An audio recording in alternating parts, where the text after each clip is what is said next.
I know in a lot of these debate shows, these aren't fascinating topics, perhaps, but I love the next couple of weeks where you've got teams hiring GMs and coaches, and I was talking to GMs all day yesterday. It's a fascinating time.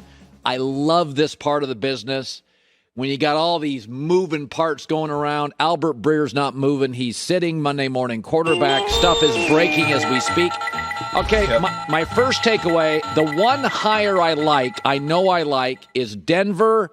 Nathaniel Hackett, dad was a coach, Paul Hackett. He's, I think offense is the way to go. I think he's known as he did wonders with Blake Bortles. What do you think about it? What do you hear about him as a coach and as a guy? I mean, he's really smart, is the first thing. And I'm sure that's what came across to George Paton and the Broncos staff in the interview.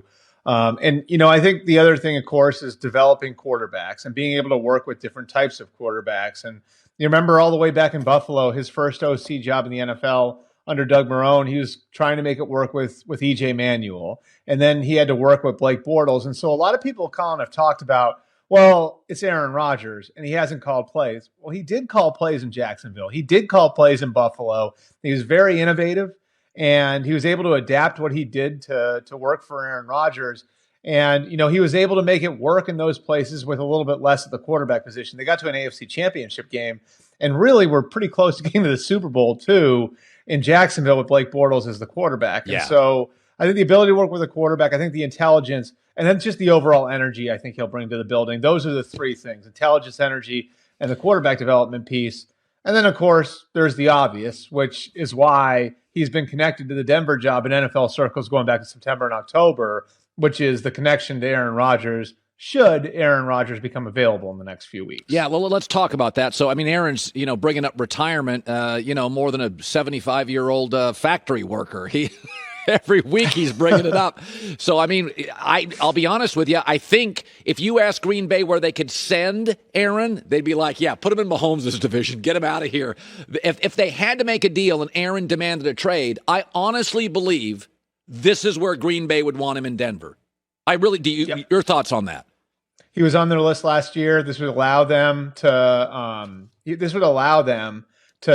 kind of have an amenable breakup, and I think that's what a team is looking for in a situation like this. Like if they come to the conclusion that this is it for Aaron Rodgers in Green Bay because of the cap situation, because some of the roster decisions they've got to make, well, then I think you probably want Aaron Rodgers leaving Green Bay with a smile on his face. Right. The same way the Lions approached the thing with Matthew Stafford last year. We already know Aaron Rodgers likes Denver. He was on their list last year. And so, I think like when you look at the potential in Denver, it's towards the West Coast. Yep. He's from California. Yep. And you look at the roster, and I'll tell you, Colin, those you really kind of break down where they are right now and compare it to 2012 when they brought in Peyton Manning. Yep. It's not that different. No. Like got young ascending skill players like Judy, like Hamler, like Patrick, like Sutton, like Fant, like Javonte Williams. You've got a couple of nice pieces in a pass rusher and a corner on defense in Bradley Chubb and Patrick Surtain. And you see how this sort of can start to come together.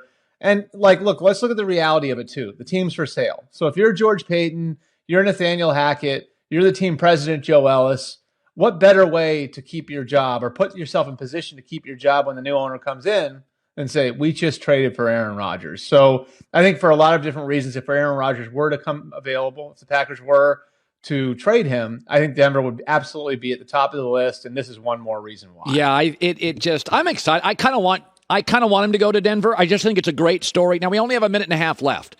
Mm-hmm. Matt Eberflus, really sharp, but he's a defensive guy. They've got Justin Fields. Part of me is like the NFC's dominated by offensive coaches. Part of me is very reluctant here, but everybody I know likes Eberflus. 90 seconds. What's your take? Yeah, my take is his offensive coordinator hire is going to be pretty important. But Eberflus has been sort of through the hiring cycle a few times now, so he's got a defined vision for what he wants for his staff. On the offensive side, Colin, I would look for somebody from the Shanahan family. I think that's something that he would ideally want to do. I don't know if he'd be able to get Kevin O'Connell out of LA, But if O'Connell doesn't get the Texans job, doesn't get the Vikings job, maybe Sean McVay allows him to leave to go call plays somewhere. That'd be out of the conference. And I think having Kevin O'Connell, I wouldn't be out of the conference, but out of the division. Having Kevin O'Connell, I think, would be a big plus for Justin Fields.